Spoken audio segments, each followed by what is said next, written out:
2000 milliards s'évaporent au Cameroun. Oui les gars, le Cameroun de Paul Biya face à la réalité.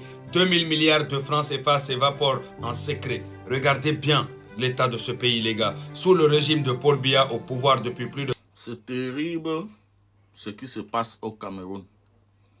Ce que notre jeune frère sénégalais est en train de déclarer ou bien dévoiler, j'ai le dossier ici là. Ça vient de sources sûres. Le Cameroun est exploité massivement par les gens qui ont pris le vieux en otage. Ce n'est pas pour rien qu'ils sont prêts à aimer tous les enfants pour maintenir ce vieux-là. C'est parce qu'ils sont en train de piller le Cameroun massivement. Je vais vous expliquer par quelle alchimie ils font, comment ils font pour transporter tous ces lots et toutes ces choses. Comment ils font à la frontière, tout ce qu'ils font à la frontière. Je vais vous expliquer ça, il y a le dossier complet ici là. Certains de vous vont tomber évanouis. Ce n'est pas seulement là. Hein. Donc, écoutez d'abord le jeune Sénégalais. Après, il va lire quelque chose ici là pour vous. Après, je vais poster le reste sur Facebook et sur mon site Bangaman TV. 2000 milliards s'évaporent au Cameroun. Oui les gars, le Cameroun de Paul Biya face à la réalité. 2000 milliards de francs CFA s'évaporent en secret. Regardez bien l'état de ce pays les gars. Sous le régime de Paul Biya au pouvoir depuis plus de 43 ans, pendant que les autorités multiplient les discours et que certains donneurs de leçons s'agitent dans mes lives pour critiquer la démocratie des pays voisins, les caisses de l'État subissent un braquage à ciel ouvert les gars. Les chiffres officiels viennent de tomber et ils sont réels, confirmés par les enquêtes économiques et les données de la Sonamine. En l'espace de 5 ans, oui les gars, 5 ans seulement, le Cameroun a perdu plus de 2000 milliards de francs CFA dans l'exportation illégale d'or vers Dubaï. En langage clair, c'est ce qu'on appelle un pillage institutionnel massif qui se déroule dans l'impunité la plus totale les gars. Le mécanisme d'un pillage de l'État. Comment une telle fortune peut-elle s'évaporer sous le nez des autorités? C'est très simple. L'or est extrait des riches sols camerounais, notamment dans l'Est, mais au lieu de renflouer les caisses de l'État, qu'est-ce qui se passe? Des tonnes de minerais sortent clandestinement par des circuits parallèles alors que la douane camerounaise ne voit passer que quelques kilos officiels. De l'autre côté, les Émirats Arabes Unis en réceptionnent des dizaines de tonnes. Cet or entre directement dans les circuits de Dubaï sans que le trésor public camerounais ne touche la moindre centime de taxe. Ce que 2000 milliards, écoutez bien, ce que 2000 milliards change pour un peuple et surtout pour le peuple camerounais. Mettons de côté l'orgueil national mal placé et parlons concrètement. Le Cameroun souffre d'un manque criant d'infrastructures. Avec 2000 milliards de recettes fiscales récupérées, le gouvernement aurait pu financer des hôpitaux généraux. Ouais, merci notre jeune frère, sénégalais. Je pense que vous avez provoqué les Sénégalais et je les encourage de multiplier les vidéos pour expliquer les Camerounais ce qui se passe dans leur propre pays. Pendant qu'ils passent le temps à vouloir donner des leçons de morale, des leçons de politique, des leçons de cela aux Sénégalais. Bon, vous avez bien écouté ce que le frère a dit. Hein? Ce qu'il a dit, c'est la vérité. Hein? C'est la vérité. Ce qui se passe au Cameroun, c'est pire. Je vais juste vous lire un petit parti ici. Et le reste, je vais poster sur Facebook. La route de comptoir fantôme. La route de comptoir fantôme. Comment celle-là est transportée? Une grande partie de l'or n'entre jamais dans le système officiel. Le frère vous a dit ça. Il est extrait des mines informelles puis acheminé à travers des comptoirs fantômes. Qu'est-ce que veut dire comptoir fantôme? Ça veut dire ces réseaux profitant des frontières terrestres poreuses pour faire passer l'or clandestinement via des pays voisins avant son expédition vers Dubaï. Parfois, en le déclarant forcément comme provenant de notre pays. C'est-à-dire, on extrait l'or au Cameroun, ça passe par les frontières, on déclare que ça vient de notre pays, alors que ça sort du Cameroun, pour ne pas payer les taxes, pour que l'argent n'entre pas dans les caisses de l'État.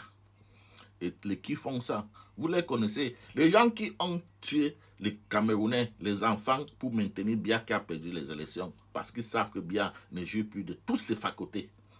Et lorsqu'on parle, il y a les gens qui souffrent, ils sont parmi les moustiques, ils souffrent au Cameroun. C'est eux qui viennent nous demander d'aller en bourse avec ça. pendant qu'ils sont en train de les piller massivement. Pendant que ces mêmes gens qui applaudissent sont en train de les piller massivement. Les gens que vous voyez chaque jour dans les églises, les gens que vous avez avec le pape, c'est eux qui vous plient. Parce qu'ils savent que Biya a fini. Donc ils sont chacun en train de plier le Cameroun. Comme ça, si ça tourne mal, chacun va disparaître avec l'argent. Hein, avec la richesse du Cameroun. C'est ce qu'ils sont en train de faire à ce moment précis. C'est just horrible. Les participants cachés, qui est impliqué? Cette exploitation cachée n'implique pas seulement des campagnes minières étrangères. Il s'agit d'un système complexe impliquant plusieurs catégories d'acteurs, des élites puissances. On les connaît, les élites puissances. Selon plusieurs chercheurs, malgré l'adoption d'un nouveau code minier en 2023, la corruption est influence des élites puissantes, continuant de limiter fortement l'application des lois sur le terrain. Puisque Biya n'est pas actif, Biya nomme les gens et il dort chez lui tranquille. Pendant qu'un chanson pas passe, les gars sont en train de plier tout le Cameroun. Chacun fait son loi. Une bureaucratie complice. Un rapport de la Sonamine souligne une défaillance critique du système de contrôle, évoquant la corruption passive des agents au point de sortir comme un facteur majeur. Vraiment, le dossier, c'est terrible. Bon, je vais vous lire seulement une petite partie ici, là. Je cherche une partie. Bon, les milliards perdus. Les pertes fiscales et minières sont catastrophiques. L'Haïti estime les pertes potentielles à 165 milliards CFA. Mais un rapport plus récent de la Sonamine, publié en mai 2026, estime que la disparition de seulement 44 tonnes d'or entre 2018 et 2024 représente près de 202 000 milliards, environ 3,3 milliards de dollars. Hey! Yes! Cette somme équivaut à près d'un tiers du budget annuel national du Cameroun. Pourquoi? Pourquoi toute cette méchanceté? Mais c'est la faute de Biya. Biya, c'est toi qui as fabriqué ces machines. Tu as fabriqué ces machines. Ils t'ont pris en otage. Ils sont en train de détruire ton pays. Après 43 ans, on parle seulement de 2 000 milliards. Dans 5 ans. Dans 5 ans, sans même ajouter des chocos et toutes ces choses. 2 000 milliards. Si on veut maintenant parler 43 ans, c'est combien de milliards que le Cameroun a perdu? Vous vous étonnez pourquoi les gens n'arrivent pas à achever quelque chose au Cameroun. C'est parce qu'ils se sont habitués à piller seulement, à voler et détruire le Cameroun. Donc, ça veut dire dans les prochains 200 ans, le Cameroun ne pourra rien récupérer. Le Cameroun va souffrir dans les prochains 200 ans. Restez là sur Facebook en train d'insulter. Les autres sont restés là en train de chanter comme tout rien.